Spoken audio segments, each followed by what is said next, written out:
External force acts on a system, किसी एक system में, किसी एक कॉलिजन में कोई एक्सटर्नल फोर्स काम ना करे अगर, तो the total momentum before collision, मतलब कि अगर टकराव हो रहा है दो ऑब्जेक्ट में, ठीक है, तो टकराव होने के पहले जो मोमेंटम था वो टकराव होने के बाद के मोमेंटम के इक्वल होता है, मतलब कंजर्व होता है। टकराने से पहले जितना था मोमेंटम, टकराने के बाद जितना मोमेंटम है, दोनों क्या रहेगा, इक्वल रहेगा, ठीक है।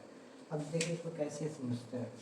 जैसे ये एक ऑब्जेक्ट है जिसका मास m है, ठीक है, ये इनिशियली u1 वेलोसिटी से चल रहा है। कितने वेलोसिटी से चल रहा है, u1 वेलोसिटी से, और मास भी इसका m1 मान लेते हैं, ठीक है। एक और ऑब्जेक्ट साथ में चल रहा है जिसका मास m2 है और इसका इनिशियल वेलोसिटी u2 मान लेते हैं, ठीक है। u को इनिशियल वेलोसिटी बोलते हैं, तो ये इनिशियल वेलोसिटी फर्स्ट वाले ऑब्जेक्ट का, ये इनिशियल वेलोसिटी सेकेंड वाले ऑब्जेक्ट का, ठीक है। आफ्टर कॉलिजन ये दोनों आपस में टकराया, टकराने के बाद दोनों ऑब्जेक्ट का मास में तो कोई चेंज ही नहीं होगा, मास इसका m1, इसका भी मास क्या रहेगा m2, और वेलोसिटी क्या हो सकता है, टकराने के बाद कोई ज़्यादा स्पीड पकड़ लिया, कोई स्लो पकड़ लिया, स्लो हो गया, ठीक है, कोई रुक गया, ये भी हो सकता है, ठीक है। तो मान लेते हैं क्या कि इसका कोई नया वेलोसिटी v1 हो गया और इसका नया वेलोसिटी v2 हो गया, मतलब क्या कि इसका इनिशियल m1 का इनिशियल वेलोसिटी u1 था, टकराने के बाद उसका वेलोसिटी कुछ चेंज हुआ होगा तो v1 मान लिए, और टकराने के पहले m2 का इनिशियल वेलोसिटी u2 था और टकराने के बाद उसका वेलोसिटी में चेंज हुआ तो v2 मान लिया। अब देखते हैं कि यहाँ मोमेंटम बिफोर कॉलिजन, ये तो कॉलिजन के पहले का बात है, ये कॉलिजन के बाद का बात है। तो बिफोर कॉलिजन टोटल मोमेंटम कितना होता है और आफ्टर कॉलिजन टोटल मोमेंटम कितना होता है, ये हम चेक करते हैं, ठीक है। यहाँ पर बताइए इस केस में मोमेंटम कितना होगा, मोमेंटम बराबर क्या पड़े, मास इंटू वेलोसिटी। तो यहाँ मास है m1 और वेलोसिटी है आपका u1, ठीक है। यहाँ बताइए मोमेंटम कितना होगा, यहाँ मोमेंटम कितना होने वाला है, मास इंटू वेलोसिटी। यहाँ का वेलोसिटी कितना है आपका u2, कॉलिजन के बाद यहाँ मोमेंटम बताइए कितना होने वाला है, same process, mass into velocity m1 into v1। यहाँ बताइए मोमेंटम कितना होने वाला है, m2 इंटू v2, ठीक है। बताइए ये कॉलिजन के पहले का है मोमेंटम, तो इसको ऐड कर लेते हैं, टोटल मोमेंटम बिफोर कॉलिजन, मतलब एक टकराव के पहले का मोमेंटम कितना हो जाएगा, इधर है आपका m1 u1 प्लस यहाँ पे है m2 u2, ये तो टकराने के पहले का मोमेंटम हो गया, ठीक है। अब आगे का देखते हैं, टोटल मोमेंटम आफ्टर कॉलिजन, टकराव के बाद तो ये है आफ्टर कॉलिजन, लड़ने के बाद, टकराने के बाद नया जो मोमेंटम आ रहा है टोटल कितना हो जा रहा है, इधर है m1 v1, यहाँ पर जा रहा है प्लस में m2 v2। ये क्या किया हम लोग, पहले एक ऑब्जेक्ट का मोमेंटम, फिर दूसरे ऑब्जेक्ट का मोमेंटम, फिर उसी ऑब्जेक्ट का टकराने के बाद मोमेंटम, फिर दूसरे ऑब्जेक्ट का टकराने के बाद का मोमेंटम, सब निकाल लिए। उसके बाद टकराने के पहले का सारा मोमेंटम को ऐड कर लिए, टकराने के बाद का सारा मोमेंटम को ऐड कर लिया। और कंजर्वेशन ऑफ मोमेंटम क्या बोलता है कि the total momentum before collision and after collision will be conserve, मतलब है कि बिफोर कॉलिजन जो मोमेंटम रहा होगा और आफ्टर कॉलिजन जो मोमेंटम रहा होगा वो दोनों क्या रहेगा, कंजर्व, मतलब इक्वल रहेगा, ठीक है। तो इस हिसाब से हम लोग का अकॉर्डिंग टू थ्योरी क्या बोल रहा है आपका कि momentum before collision is equal to momentum after collision. Before collision momentum कितना है आपका, m1 u1 plus m2 u2 equal to m1 v1 plus m2 v2, ठीक। इसको सजाने के लिए ये याद रखिएगा, ये काम आएगा हमको रिकॉइल वेलोसिटी पढ़ते वक्त, ये चीज़ हम डायरेक्ट लिखेंगे रिकॉइल वेलोसिटी में, ठीक है, कन्फ्यूज नहीं होना। चलिए अब आगे आते हैं, यहाँ से थोड़ा इसको सजा लिया गया। सजा कैसे लिया गया कि m1 वाले को एक तरफ ले आए, m1 और u1 अच्छा ये पहले ले आते हैं, m1 u1 माइनस इसको उठा के लाइए इधर m1 v1, इधर बताइए m2 u2 और ये क्या है m2 v2 है, इसको उधर लेके चले जाइए m2 v2 minus m2 u2, ठीक है। अब बताइए दोनों में m1 है, m1 कॉमन ले लेते हैं, यहाँ बच जाएगा आपका u1 माइनस v1, इधर बताइए m2 इधर कॉमन ले लेते हैं तो क्या आ जाएगा v2 माइनस u2, ठीक है।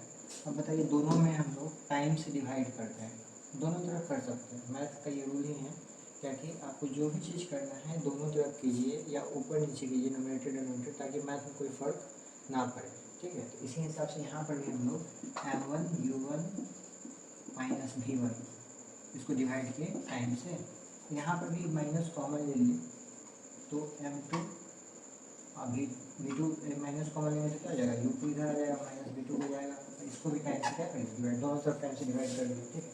फर्क क्या पड़ा है इसमें बताइए, m1 हम लोग को पता है कि change in velocity with respect to time is equal to acceleration, मतलब कि m1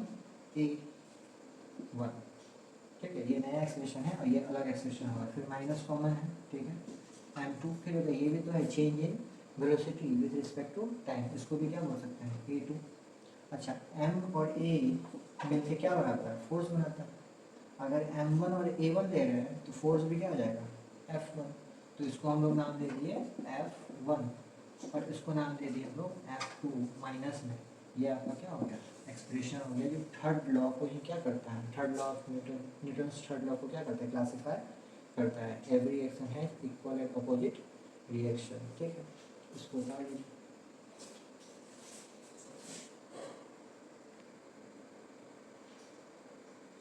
इसको उतार लीजिए, नीचे वाला पार्ट हट गया था उसको भी दिखा दिया है।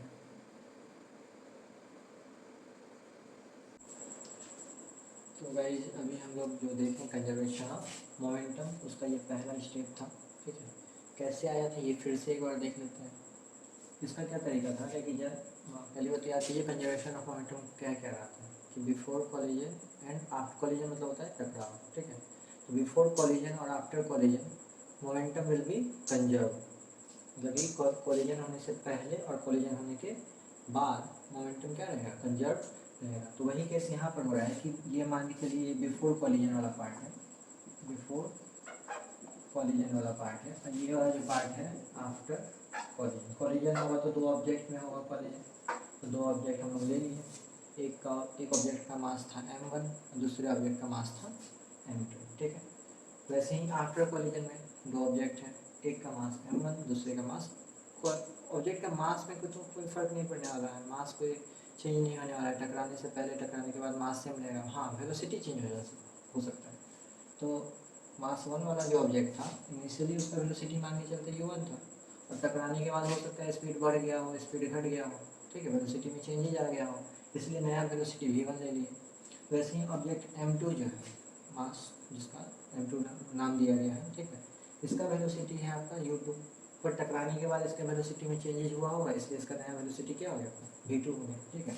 अब बताइए यहाँ मोमेंटम क्या होने वाला है, यहाँ मोमेंटम m1 इंटू u1, क्योंकि हम लोग मोमेंटम बराबर पढ़े हुए हैं मास इंटू वेलोसिटी, तो m1 इंटू u1 क्या हो गया आपका इस ऑब्जेक्ट का अभी फिलहाल मास है बिफोर कॉलिजन के टाइम में, ठीक है। इस ऑब्जेक्ट का मास है अभी क्या ये m2 है और u2 वेलोसिटी से चल रहा है, तो इसका वेलोसिटी इसका मोमेंटम क्या हो गया m2 इंटू u2, ठीक है। तो टोटल मोमेंटम क्या हो गया बिफोर कॉलिजन की, ये मोमेंटम और ये मोमेंटम को हम लोग क्या करेंगे ऐड करेंगे तो टोटल मोमेंटम हो जाता है, ठीक है। फिर बताइए टकराया, टकराने के बाद नया वेलोसिटी क्या आ गया इसका v1, इसका नया वेलोसिटी क्या आ गया v2, इसका मोमेंटम अगर निकाल देते हैं m1 into v1, m1 into v1 आ गया, इसका मोमेंटम निकाल देते हैं m2 इंटू v2, तो वही लिख लिया। और टोटल मोमेंटम अगर निकालना है आफ्टर कॉलिजन, कॉलिजन के बाद का बात कर रहे हैं, तो ये दोनों को क्या कर देंगे हम लोग ऐड कर देंगे, ठीक है। अब ये हम लोग का रूल ही बोलता है, थ्योरी ही बोलता है, कंजर्वेशन ऑफ मोमेंटम ही बोल रहा है क्या कि बिफोर कॉलिजन जो मोमेंटम रहा होगा और आफ्टर कॉलिजन जो मोमेंटम रहा होगा वो सेम रहा होगा। अब इसी से एक नया कॉन्सेप्ट निकल जाता है रिकॉयल वेलोसिटी का, ठीक है। रिकॉयल वेलोसिटी ये किस में पाया जाता है, गन जब चलता है तो बुलेट आगे की ओर जाता है तो गन किधर आता है पीछे की ओर आता है, तो यहाँ पर एक नया कॉन्सेप्ट आ जा रहा है कि किसी चीज़ से रिकॉइल वेलोसिटी का कॉन्सेप्ट आ जाता है। अच्छा, रिकॉइल क्या चीज़ कर रहा है? गन कर रहा है, पीछे की ओर कौन आ रहा है? गन आ रहा है। तो हम लोग को गन का जो वेलोसिटी निकालेंगे वही क्या आ जाएगा? Recoil velocity. हम लोग मान के चलते हैं कि मास 1 जो है वो बुलेट का मास है। बुलेट का मास कितना है? m1। तो u1 क्या हो गया? Velocity of bullet, velocity of bullet. यहाँ बताइए m2 को मान लेते हैं कि ये गन है, तो u2 क्या होगा? गन का वेलोसिटी, वेलोसिटी ऑफ गन, यही तो हमको निकालना है। हम लोग को याद रखिएगा u2 का वैल्यू या v2 का वैल्यू निकालना है, ठीक है। फिर बताइए m1 हम लोग क्या माने हुए हैं? m1 क्या माने हुए? बुलेट। तो ये m1 जो हो गया वो बुलेट का मास हो गया, और टकराने के बाद बुलेट का वेलोसिटी क्या है? v1 है। फिर वही बात, गन का मास m2, और टकराने के बाद गन का वेलोसिटी क्या है? v2। एक चीज़ बताइए, स्टार्टिंग में टकराव तो होता नहीं है, गन भी स्टिल है और गन के अंदर का बुलेट भी क्या है? स्टिल है, ठीक है। तो टकराने के तुरंत बाद क्या हो जाता है? चेंजेज हो जाता है। टकराने के पहले तो दोनों ही रुका हुआ रहता है, ना ही गन मूव कर रहा है ना ही बुलेट मूव कर रहा है। तो ना गन मूव कर रहा है तो गन का भी जीरो वेलोसिटी, गन का वेलोसिटी क्या हो जाएगा? जीरो। और बुलेट भी नहीं मूव कर रहा है उसके अंदर का, तो बुलेट का velocity zero. That means u1 u2 क्या होने वाला है? स्टार्टिंग में जीरो। तो u1 यहाँ जहाँ है यहाँ पर ही u1 है, यहाँ पर ही u2 है, तो दोनों क्या हो जाएगा आपका? Zero. Zero into anything zero, zero into anything zero, मतलब कि ये पोर्शन पूरा ही क्या हो गया आपका? जीरो। और इधर आ गया m1 v1 plus m2 v2। अभी फिर से हम बताते हैं कि रिकॉइल वेलोसिटी किसको कहते हैं? गन का वेलोसिटी, जो गन पीछे की ओर आ रहा है। गन हम लोग किसको मान के रखे हुए हैं? m2 को गन, m2 को गन। और m2 गन का वेलोसिटी क्या है आपका? v2। ये v2 जो है यही है आपका क्या? Recoil velocity. और इसी का हमको फॉर्मूला चाहिए। अब देखिए ये वाले पोर्शन में हम लोग को v2 का फॉर्मूला चाहिए, तो बाकी को उठा के इधर फेंक दो। जिसका वैल्यू निकालना है उसको अकेला करना होता है। m1 v1 इधर प्लस में, इधर आके क्या हो जाएगा?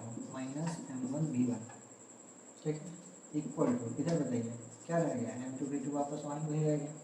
फिर बताइए m2 हमको v2 निकालना है, m2 को भी उठा के इधर फेंक दीजिए, तो क्या हो जाएगा? Minus m1 v1 divided by क्या? m2। इधर क्या रह गया?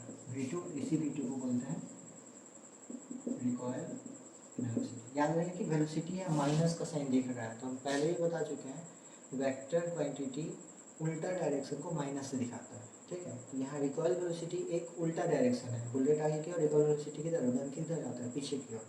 उल्टा डायरेक्शन को ये माइनस से दिखा रहा है। ये माइनस साइन माइनस वैल्यू को नहीं दिखाया ना, ये दिखा रहा है क्या? कि उल्टा डायरेक्शन में फोर्स लग रहा है, ठीक है। तो यही आपका वैल्यू हो गया रिकॉइल वेलोसिटी का, यही फॉर्मूला हो गया। इसी से रिलेटेड बहुत सारे क्वेश्चन वगैरह भी हम लोग देखेंगे। अब हम लोग कुछ दिन लगातार 3-4 दिन 5 दिन न्यूमेरिकल्स देखेंगे इस चैप्टर का, अलग अलग टाइप का न्यूमेरिकल्स, एनसीईआरटी एग्जाम्पलर, ठीक है, या उससे अलग भी बहुत सारे न्यूमेरिकल्स देखेंगे। तब ये चैप्टर आपका रियली में कंप्लीट होगा। फिजिक्स का मतलब ही होता है कि न्यूमेरिकल्स पे पकड़, अगर न्यूमेरिकल्स पे आपका पकड़ नहीं हो रहा है तो आप कुछ फिजिक्स नहीं पढ़ रहे हैं, फिजिक्स में आप जीरो हैं, सिंपल सी बात है, ठीक है। चलिए बताइए इसको।